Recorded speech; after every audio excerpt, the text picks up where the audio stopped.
Vijay சேவி sir ஒரே கேள்வி sir. Vijay சேவி sir, நம்ம 75 வருஷம் நம்மளுடைய கலாச்சாரம், நம்மளுடைய அரசியல் பின்னணி வந்து இந்திக்கு எதிரானது. நம்ம இன்னைக்கும் இந்தி தெரியாது போடா அப்படின்னு டிஷர்ட் போடுறோம். நம்ம அரசியலையும் இந்தி எதிர்ப்பு இது பண்ணிட்டு இருக்கோம். நீங்க வந்து இந்த மாதிரி கேள்வி நீங்க ஏற்கனவே அமீர் கான் சார் வந்த போது கேட்டீங்கன்னு நினைக்கிறேன்ல. ஆமா, எல்லா சமயத்தும் இந்த கேள்வி எதுக்கு இந்த சார், எதுக்கு இந்த கேள்வி நாங்க என்ன கேட்கறோம், இந்த கேள்வி படிக்கணுமா வேண்டாமா, என்ன மாதிரி ஆள்கிட்ட கேட்டு என்ன ஆகுது உங்களுக்கு, எதுக்கு இந்த கேள்வி பிரஸுக்கு வந்து இந்த கேள்வி முதல்ல இல்ல எதுக்கு இந்த கேள்வி உனக்கு என்ன அப்படின்னா, நம்ம தமிழ்நாட்டுல திருப்பி திருப்பி ஒரு விஷயத்த சொல்லுவோம், ஹிந்தி வேண்டாம், சார் படிக்க வேண்டாம் அப்படிலாம் சொல்லவே இல்லை சார். முதல்ல ஹிந்தி படிக்க வேணாம் நம்ம சொல்லவே இல்லை சார், திணிக்க வேணாம் தான் சொன்னோம். ரெண்டு வித்தியாசம் இருக்கு சார். இங்க யாருமே படிக்க வேணாம்னு சொல்லவே இல்லை சார். இங்க படிக்க ஆளுநர் கிடையாது. நீங்க கேள்வியே தப்பா கேட்குறீங்க சார். அது தேவையில்லாத கேள்வியும் கூட இந்த இடத்துல. ஸோ யாருமே அது சொல்லவும் இல்லை. இங்க படிச்சுட்டு தான் இருக்கிறாங்க, யாரும் தடுக்கல. அதுக்கான விளக்கம் நம்ம பிடிஆர் சார் இடத்துல கொடுத்துருப்பாரு பாருங்க, தெளிவா இருக்கும் உங்களுக்கு நினைக்கிறேன். பொதுவா வந்து தமிழ் சினிமால வந்து நல்ல நடிகர் ஆகணும், ஒரு நல்ல இடத்துக்கு வரணும், இந்த கோடி பேர் வந்து முயற்சி செஞ்சுட்டே இருக்காங்க. அந்த கோடியில ஒருத்தர் தான் இன்னைக்கு வரைக்கும் அவர் முயற்சி செஞ்சு படிப்படியா இந்தியா முழுக்க ஒரு மிகப்பெரிய ஸ்டார் ஆயிட்டாரு. அண்ட் பாத்தீங்கன்னா எப்படி வந்து ஒரு கலைக்கு வந்து கலையை ரசிக்கணும்னா அது மொழி தேவையில்லைன்னு சொல்லுவாங்க. அதே மாதிரி இவருடைய நடிப்பை ரசிக்கிறதுக்கு மொழி தெரிஞ்சுக்கணும்னு அவசியமே கிடையாது. ஏன்னா அப்படிப்பட்ட ஒரு பிரில்லியண்டான பெர்ஃபார்மர். அண்ட் கோடம்பாக்கம் இருந்து அந்தேரி வரைக்கும், ஏன் அந்தேரிக்கும் தாண்டி நீங்க எங்க போனாலும் உங்களை வந்து அவ்வளவு பெரிய இடத்துல உங்களை வச்சிருக்காங்க சார். உங்களை மனசுல அந்த அளவுக்கு வச்சு ரசிச்சுட்டு இருக்காங்க மக்கள். எங்களுடைய மக்கள் செல்வன் விஜய் சேதுபதி அவர்களே சொல்லுங்க ப்ளீஸ். அங்கிருந்து உட்காந்து சொல்லுவா கொடுக்கலாம் உங்களுக்கு. ஓகே, எனக்குமே இது ஒரு எல்லாருக்கும் வணக்கம். எனக்கும் இப்போ ஒரு ஆச்சரியமான விஷயம், அது எப்படி நடந்தது எனக்கும் தெரியல. சில சமயம் சில நல்ல விஷயம் வந்து நம்ம வாழ்க்கையில் சொல்லாம கொள்ளாமல் உள்ள வந்து உட்காந்துக்கும் போல இருக்கு. அந்த மாதிரி உட்காந்த விஷயம் தான்.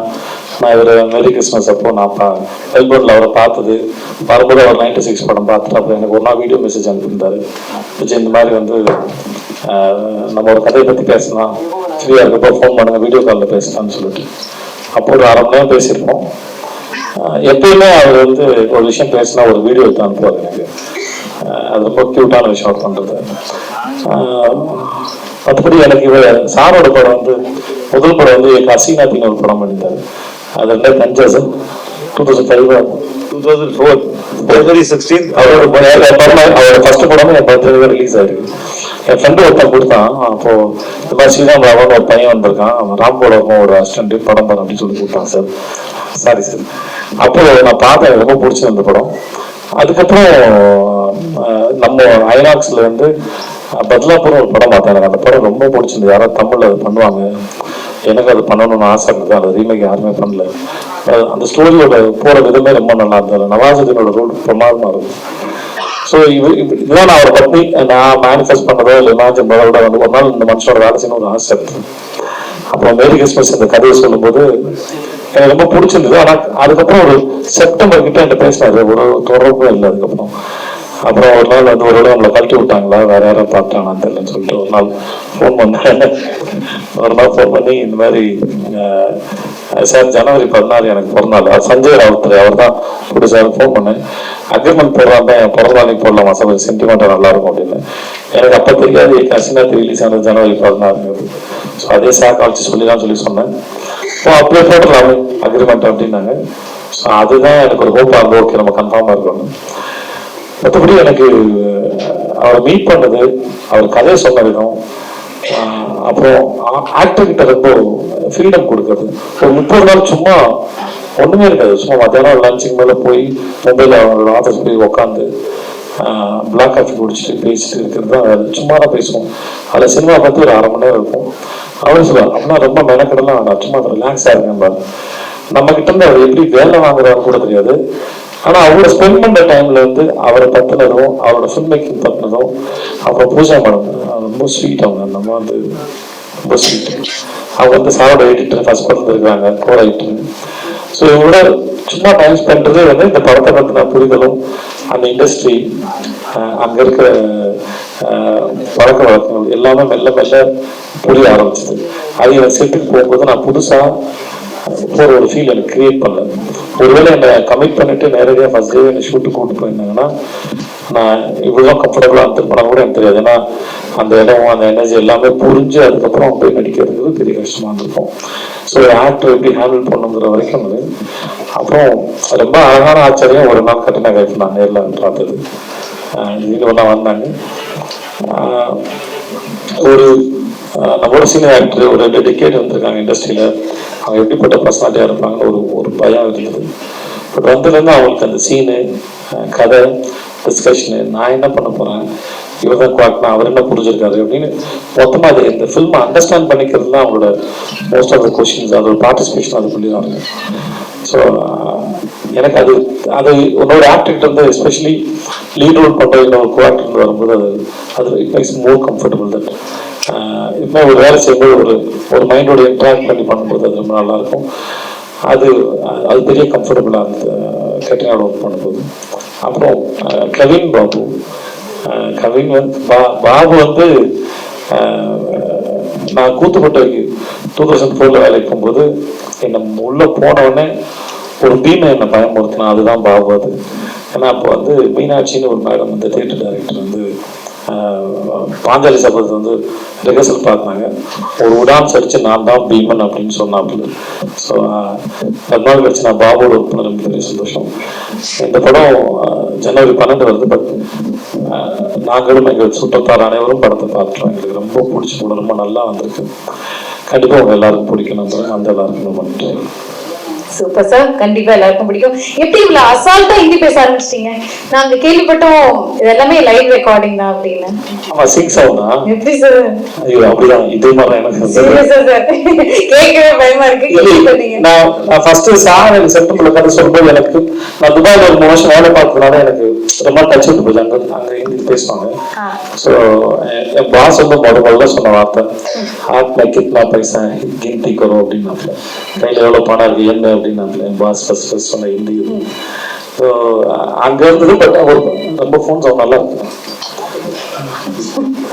ஸோ அதுக்கப்புறம் ரொம்ப வருஷம் ஆச்சு, 17 வருஷம் ஆயிடுச்சு நான் ஹிந்தி பேசி. நான் ஃபர்ஸ்ட் பண்ணும்போது ரொம்ப கஷ்டமா இருந்தது. அதுக்கப்புறம் கொஞ்சம் ஃப்ளோ வந்துருச்சு. இனிமே ஹிந்தி வந்து எவ்வளவு தெரியும், ஹிந்தி வந்து கொஞ்சம் டடக்கு போடக்கு தான். அதான் அழகா இருக்கு சார். நான் எதிர்பார்க்கவே இல்லை ஆடியன்ஸ் வந்து என்ன அக்செப்ட் பண்ணிப்பாங்க. நான் நிஜமா எதிர்பார்க்கவே இல்லை. லவ் மீ ஒரு பெரிய விஷயம். இங்க பண்ணும்போது மோஸ்ட்லி அதை ஒரு பல முறை படிச்சு பார்த்து பூஜா அதுக்கு அதை பேச அப்புறம் சில இடத்துல அங்கங்க டப்பிங் பண்ணியிருக்கோம். என்னோட ஹிந்தி சரியில்லாம பண்ணிருக்கோம். மற்றபடி ஒரு அந்த துபாய் வேலை பார்த்து தான் ஒரு சூப்பர் சார். நீங்க ஆல்மோஸ்ட் ஆல் லாங்குவேஜஸ் நடிச்சிருக்கீங்க. இப்போ ஹிந்தி அண்ட் தமிழ் பொறுத்தவரை இப்போ இந்த difference between how you approach the industry, what is the difference நீங்க பாக்குறீங்க?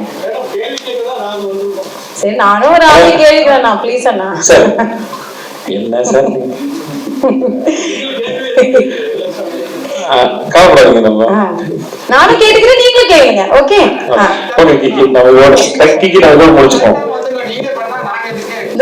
ஓகே ஓகே உங்களுக்கு ஒரு டைம் கொடுப்பேன்.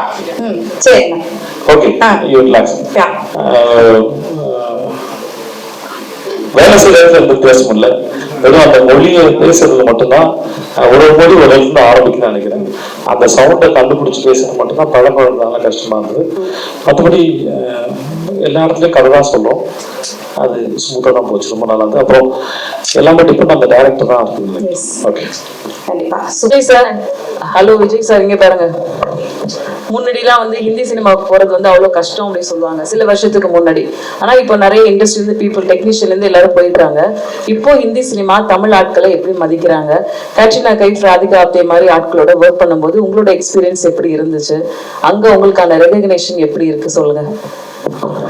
முன்னாடி என்ன நடந்தது எனக்கு தெரியாது. ஆனா நான் ஒரு 5 படம் பண்ணிட்டேன். நல்ல மரியாதையோடு நான் நல்ல டைரக்டர்ஸோட நல்ல ஆக்டர்ஸோட ஒர்க் பண்ணியிருக்கேன். இந்த சென்ஸ் ரொம்ப கம்ஃபர்டபுளாக இருந்தேன். வேற என்ன கேட்டீங்க? நான் இதுக்கு மாதிரி சைரா நரசிம்ம ரெட்டி அந்த சிரஞ்சீவி சார் படம் பண்ணும்போது அங்கே டீசர் லான்ச் போயிருந்தோம். அப்போ வந்து அப்போ பர்சனல் யாரோ ஒருத்தன் கேட்டார், அந்த சவுத்துக்கு நார்த்துக்கான அந்த வால் இப்போ எப்படி இருக்குன்னு கேட்டாங்க. அப்போ அவங்க மேடையில் இருந்து யாரோ ஒருத்தர் சொன்னார், நான் எனக்கு பேர் தெரியல, இப்போ அந்த ஓடிடி இப்போ அந்த இதெல்லாம் வந்ததுக்கப்புறம் வந்து அப்படி ஒரு வாழை இல்லை, அது பிரேக் ஆயிடுச்சு அப்படின்னா அது ரொம்ப தெளிவாக தருது. இப்போ தமிழ்நாட்டில் நிறைய படம் எல்லாம் ஆல்மோஸ்ட் கன்னட படம், ஹிந்தி படம், தெலுங்கு படம், மலையாள படம், எல்லா மொழி படங்களும் ஆல்மோஸ்ட் இப்போ எல்லா லாங்குவேஜில் வருது. எஸ்பெஷலி 4 லாங்குவேஜில் வருது, தமிழ், தெலுங்கு, மலையாளம், கன்னடம், ஹிந்தி எல்லா லாங்குவேஜில் வருது. ஸோ இப்போ ஆல்மோஸ்ட் இப்போ ஜனங்களுக்கு அந்த வேலை பார்க்குறவங்களுக்கும் மக்களுக்கும் அந்த வித்தியாசம் இல்லை. படம் நல்லா இருக்கா, சிறப்பாக இருக்கா, பார்க்கறதுக்கு எல்லாம் ரெடியாக இருக்கான்னு நினைக்கிறேன். ஆனால் வெரி குட் பாயிண்ட் சார். 2 பேரும் ரொம்ப சின்சியரான ஆக்டர், கேட்ரினாவாக இருக்கட்டும் ராதிகா ஒருத்தர் ரொம்ப சின்சியர். 2 பேரும் அப்ரோச் பண்ணுறது தான் வேற வேற இருக்கும். ராதிகா வந்து கொஞ்சம் கூல் ரிலாக்ஸ், கேட்ரினா வந்து ரொம்ப சீரியஸ். பட் 2 பேரும் ரொம்ப both are very responsible actors. But work பண்ணும்போது சரி, நீங்க ஐடியா ஷேர் பண்ணும்போது you get a chance to learn more and more. Sir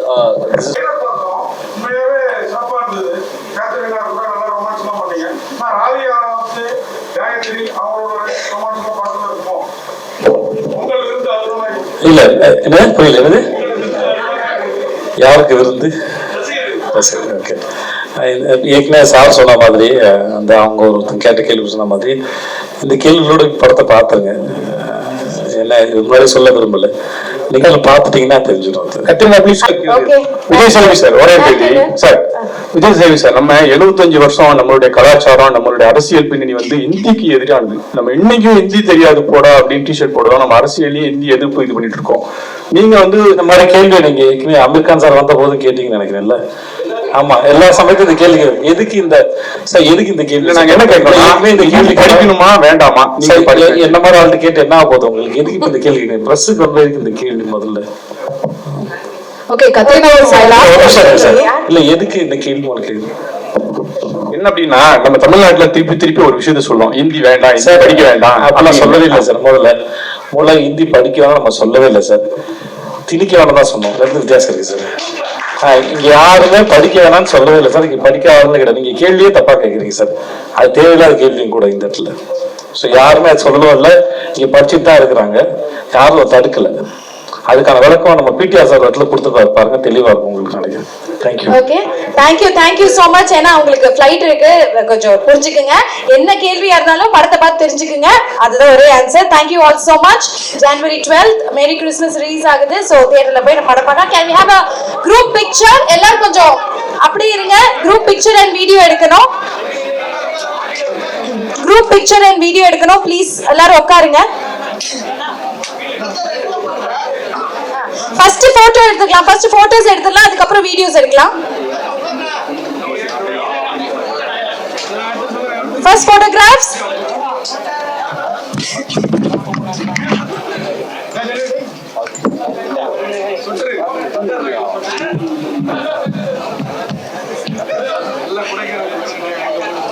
அதான் போட்டோஸ் முடிச்சிட்டீங்கன்னா எல்லாருமே அப்படியே உட்காருங்க, வீடியோ எடுக்கணும்.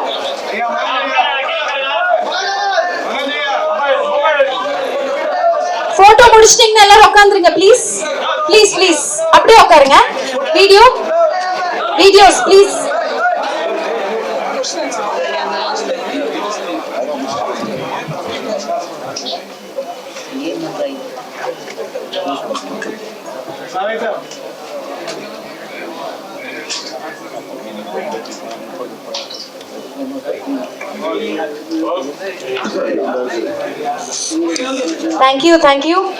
Thank you, sir.